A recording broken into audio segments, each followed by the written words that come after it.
sounds to which we normally listen, for instance over the telephone or over radio, must have been amplified hundreds of times before we can hear them.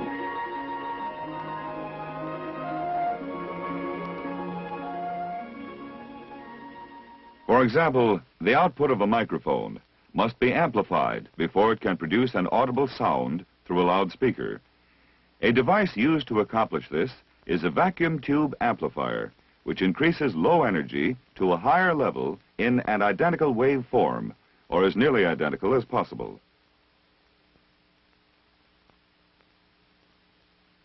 This energy is increased until the loudness or amplitude of the sound or speech heard is the same as that transmitted.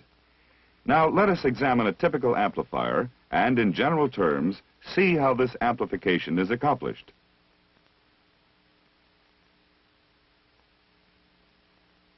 If you speak into a microphone, the mechanical energy of sound waves is converted into electrical energy by the vibration of the diaphragm of the microphone under pressure of the sound waves.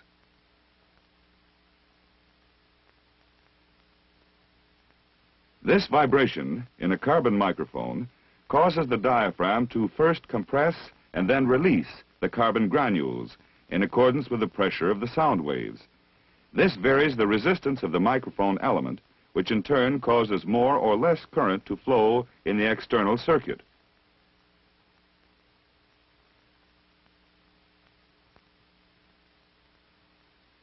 The changing current in passing through the primary of a transformer sets up a changing magnetic field, which induces a voltage into the secondary. This electrical energy must be amplified before it can be reconverted into sound.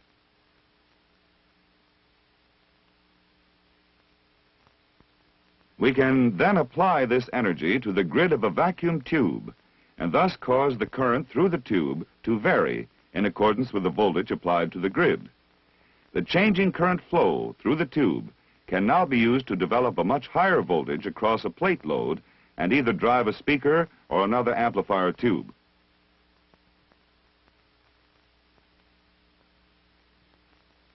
Each of these steps causes a loss of a portion of the energy.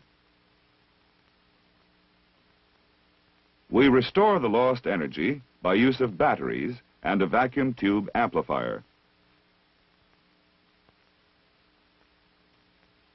Now, in more specific terms, let's study the construction and operation of a typical voltage amplifier. The heart of this amplifier is the vacuum tube. Power for the output circuit is supplied by a B supply, in this case a battery. The positive side of the B battery is connected through a resistor to the plate of the tube. The negative side of the B battery is connected to the cathode. Bias voltage is supplied by a C battery with the positive side connected to the cathode and the negative side connected through a resistor to the grid. The output is taken across the plate resistor and the power supply. The input is applied across the grid resistor. When a small signal is applied to the grid, it varies the difference in potential between the grid and cathode. This causes the current flowing through the tube to vary in accordance with the difference in potential between the grid and cathode. This varying current flow through the tube causes the voltage across the plate load to decrease and increase. This voltage change across the output is an amplified reproduction of the input. It should be noted that the output voltage and the input voltage are 180 degrees out of phase with each other. Now suppose we place some values here. The B battery has a potential of 200 volts and the load resistor is 10,000 ohms.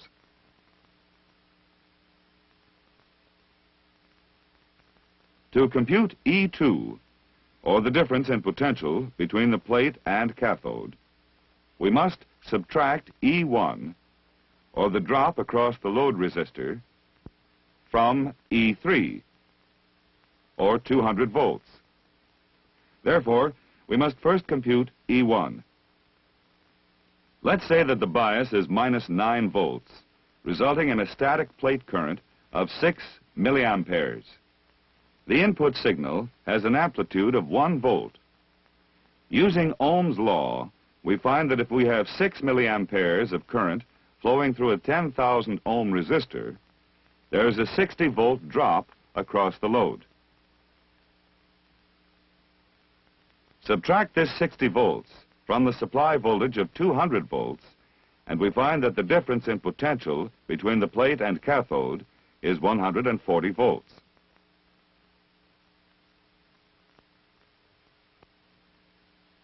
When the positive portion of the signal reaches a peak of 1 volt, there is a difference of potential between grid and cathode of minus 8 volts. This is found by subtracting plus 1 volt from minus 9 volts.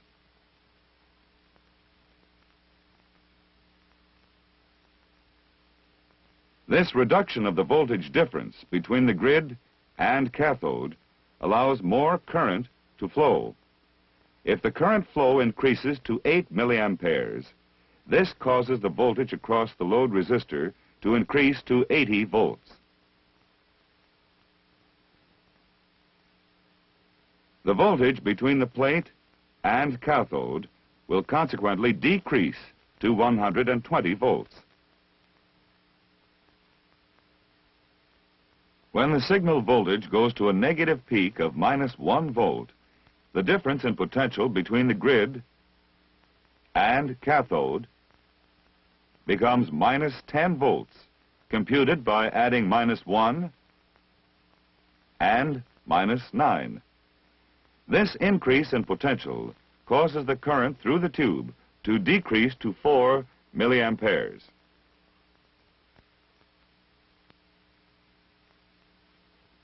The voltage across the load resistor now decreases to 40 volts. And the plate to cathode voltage increases to 160 volts.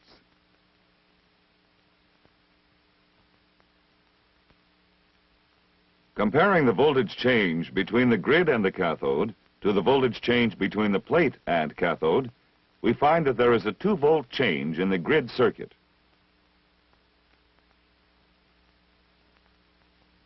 And a 40-volt change in the plate circuit. We have thus amplified the signal voltage 20 times.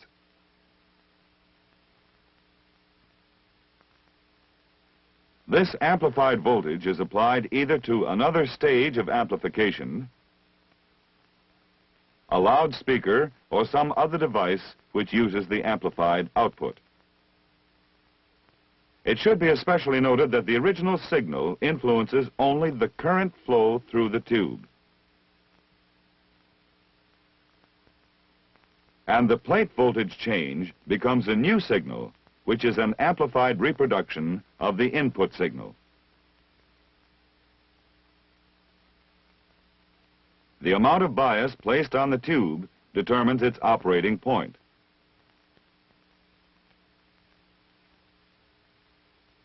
Practically every type of tube manufactured requires different plate voltages as well as bias voltages for particular modes of operation. A good tube manual will give the proper voltages for the condition under which the tube operates best.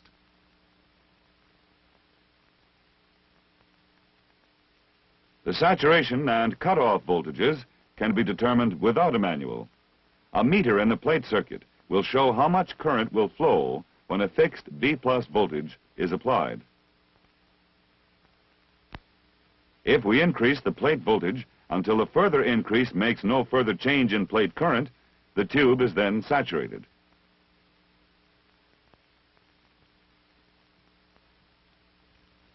Applying a specific negative voltage on the grid decreases the plate current. This negative voltage is increased until the plate current meter reads 0. The tube is now cut off. The relationship between plate current, or IP, measured in milliamperes, and grid voltage, or EG, can be plotted on a graph. As a line is drawn from point to point, we derive a characteristic plate current curve. Note that we do not get a straight line, but a gradual movement upward until a point of saturation is reached. That portion of the curve which is straight is called the linear portion. If we apply the amount of bias which allows current to flow only within the linear portion, we are operating the tube as a linear amplifier, or as it is called, a Class A amplifier. In this type, the grid is most sensitive to a minute change in grid voltage.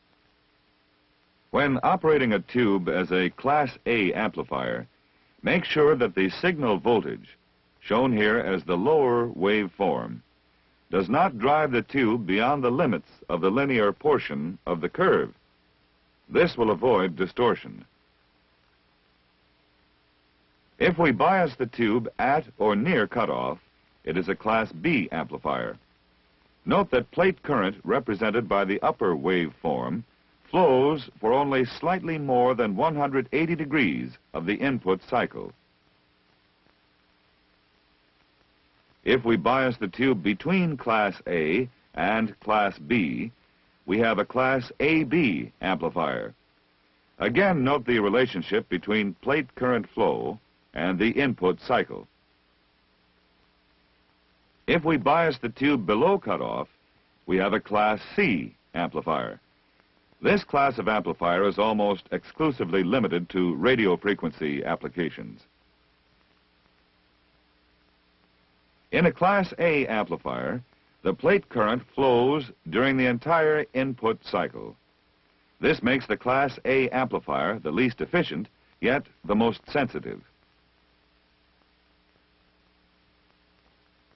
As another example, in a Class C amplifier, plate current flows only during a portion of the positive half of the input signal and is cut off at all other times. The Class C amplifier is the least sensitive, but the most efficient.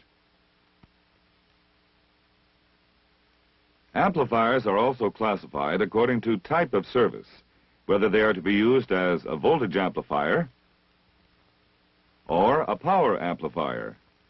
Most circuits contain several voltage amplifiers and one power amplifier. However, there are exceptions, especially in radio transmitters. A voltage amplifier is designed primarily to deliver a large varying output voltage to its load circuit. In order to accomplish this, there must be a relatively high value of load impedance.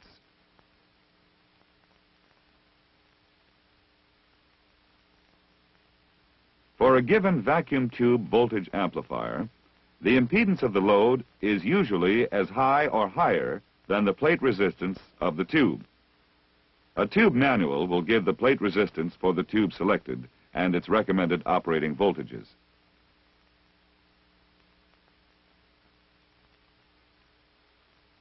For voltage amplification, the most common choice of tubes is the pentode.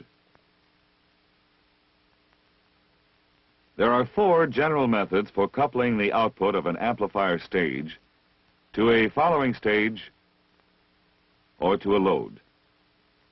They are resistance capacitance, impedance, transformer, and direct coupling. Each method has its own particular advantages and disadvantages, and therefore is employed in circuits where its advantages can best be put to use. Resistance capacitance, or RC coupled amplifiers, are so termed because the amplifier stages are coupled by combinations of resistances and capacitors. Advantages of RC coupled amplifiers are high fidelity over a wide range of frequencies, relatively high gain, low hum pickup from nearby AC fields, small space requirements, and low cost. The disadvantages of RC coupled amplifiers are higher B+ supply voltage is required and the reactance of the coupling capacitor increases at lower frequencies, thus reducing the gain. Now let's analyze a typical RC coupled pentode amplifier. In this schematic drawing, C1 is an input coupling capacitor from a previous stage. R1 is the grid return resistor which connects the grid to ground, or B-. It also develops the signal voltage for the tube. R2 is the cathode bias resistor, used to develop a voltage drop that can be used as bias for the tube.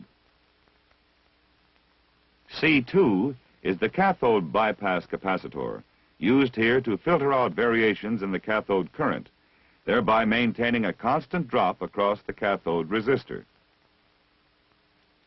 C4 is the screen bypass capacitor, which serves to remove any variation in screen current from the B+ voltage and to bypass these variations to ground. R5 is used as a screen dropping resistor. Its value depends upon the potential at which the screen must operate.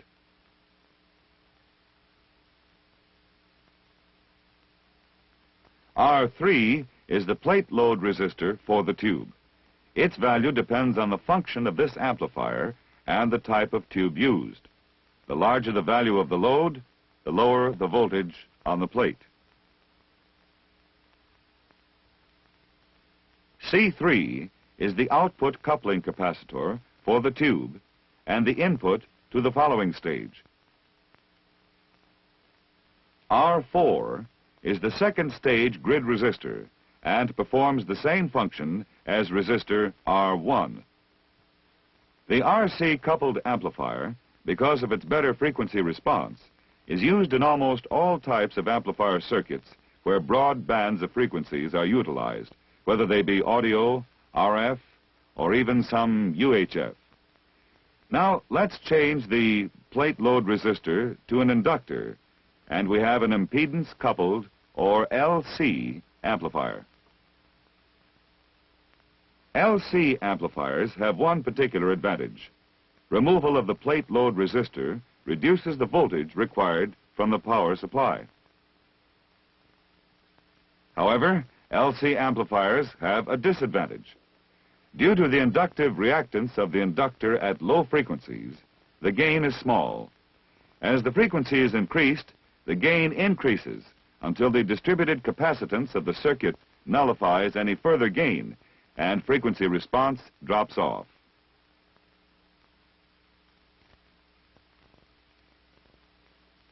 Therefore, around the middle of the audio frequency range, the LC amplifier will give maximum gain. Analysis of the circuit is essentially the same as for RC coupling. When it is desired to select one frequency out of the middle of the audio range, the inductor can be tuned by placing a capacitor across it. This makes the LC amplifier very selective.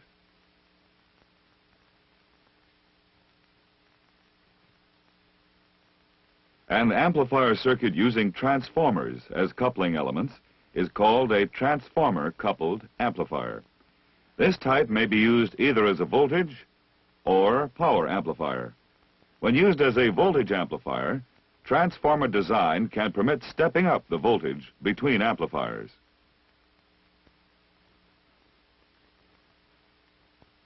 One advantage of transformer coupling is that at lower frequencies, the step-up characteristics increase the voltage to a point where fewer amplifier stages are needed. When a transformer is used to couple between stages of amplification, it is called an interstage transformer.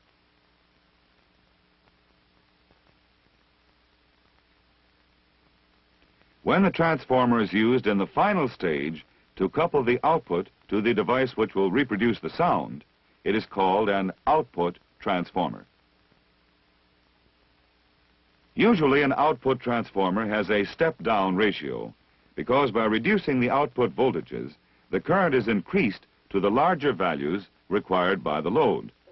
It also serves to match the generally high impedance of the power amplifier to the commonly low impedance of the output device.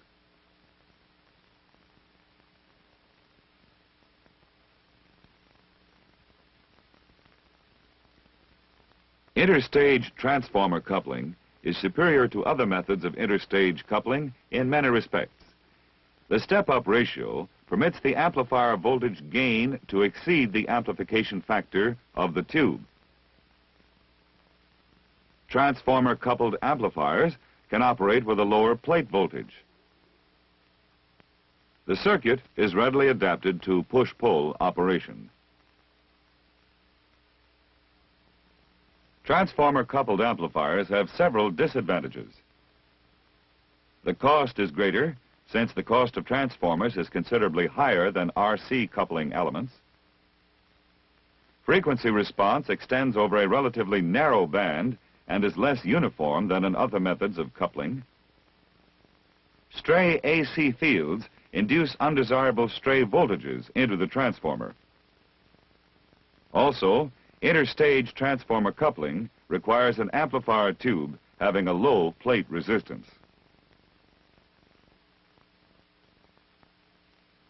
To analyze the circuit, we can see that T1 and T2 are interstage transformers. T3 is an output transformer. When the microphone is energized, the very small voltage is stepped up through the interstage transformer and applied to the control grid of the first amplifier tube, V1.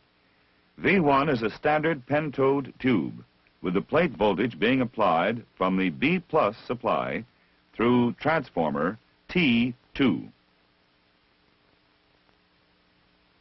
The bias for the tube is developed by the cathode resistor R1 and held constant by the bypass capacitor C1.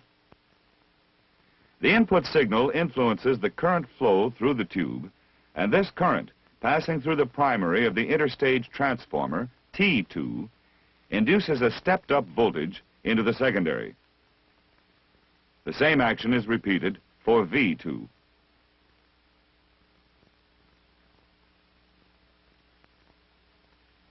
But the voltage across transformer T3 is stepped down. When voltage is stepped down, current is stepped up, resulting in small voltage but high current across the speaker. As you know, power is equal to the current squared times the resistance.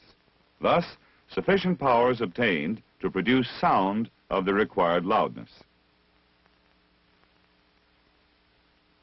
Notice that in the plate circuit of V2, there is a resistor R5 and a capacitor C4. These elements are placed in the circuit to decouple any variation in the B+ voltage around the power supply. This type of circuit is found when there is more than one stage operated from the same power supply.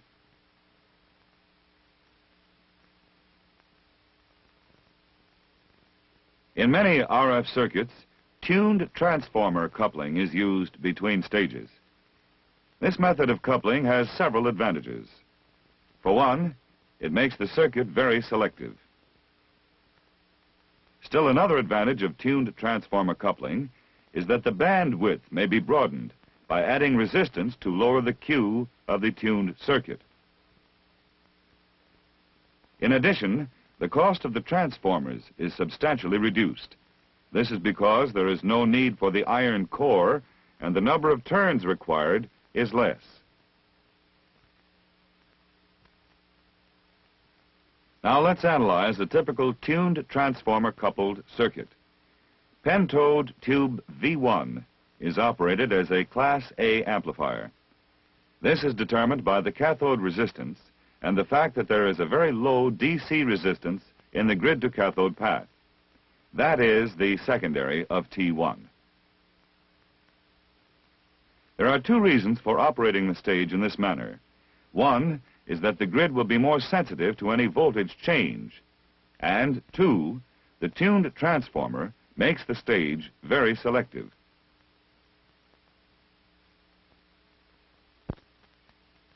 The screen voltage is applied through resistor R2. which drops enough voltage to supply the correct amount to the screen. Bypass capacitor C6 bypasses any variations in the screen current. The plate voltage is applied through the primary of T2. Ganged tuning capacitors C1, C2, C3, and C4 make resonance circuits of T1 and T2. All these circuits may be resonant at the same frequency or at different frequencies. A pentode tube is used in this circuit to give maximum gain to the signal voltage, which arrives at the antenna in the microvolt range. The last method we will discuss is direct coupling. A direct coupled amplifier, DC amplifier, is a vacuum tube circuit whose coupling network consists of resistive elements and direct connections. The chief difference between this method and RC coupling is the direct connection between the plate of V1 and the grid of V2, which eliminates the coupling capacitor used in RC coupling. Direct coupled amplifiers have several advantages. One, it has excellent low-frequency response. Another advantage is that the response of DC amplifiers is the same for slow variations as it is for non-varying signals. And a direct coupled amplifier is suitable for amplifying both alternating and direct current signals. Chief disadvantage of DC amplifiers is that due to distributed capacity in the circuit, the response drops off in the high frequency range. Direct coupled amplifier circuits are used chiefly in vacuum tube voltmeters, in oscilloscope deflection amplifiers, and in radio teletype circuits. To review some of the main points, a vacuum tube amplifier amplifies sound by increasing low-level energy to a higher level in an identical waveform, or as nearly identical as possible. There is a particular use and mode of operation for Class A amplifiers, Class B amplifiers, Class AB amplifiers, and Class C amplifiers. Amplifiers are also classified according to types of service, whether they are to be used as a voltage amplifier or a power amplifier. There are 4 general methods of interstage coupling. They are resistance-capacitance coupling,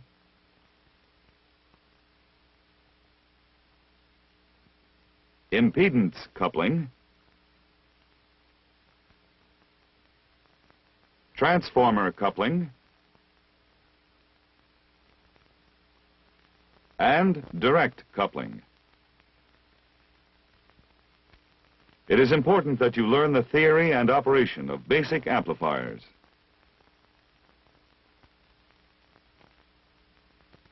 That you know their classes and types, advantages, disadvantages, and use.